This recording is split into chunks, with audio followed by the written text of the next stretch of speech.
Vítajte späť, priatelia.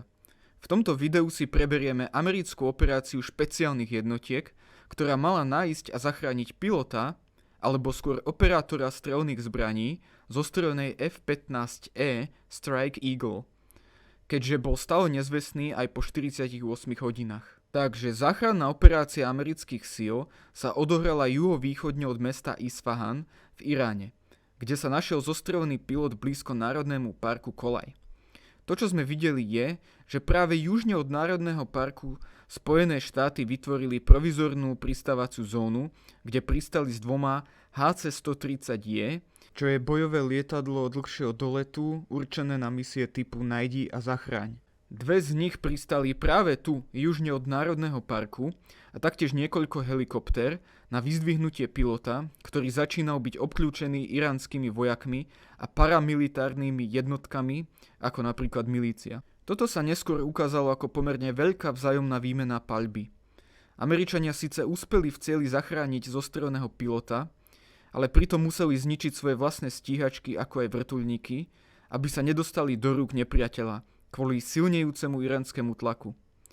Takže po samotných záchranároch poslali ďalšie stroje, vďaka ktorým sa stiahli a následne pristávaciu zónu zbombardovali.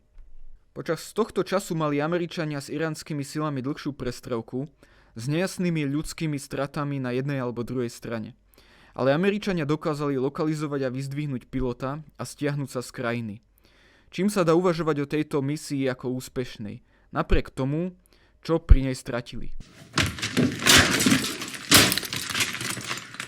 Z materiálneho hľadiska prišli Američania o F-15E Strike Eagle, dve HH-60 helikoptéry, MH-60 vtáčatko, čo je tiež helikoptéra, a A-10 Thunderbolt, dve C-130 Hercules, čo je turbovrtulové lietadlo, a posledné na dlhom zozname sú dve MQ-9 Reapers, čo je UAVčko.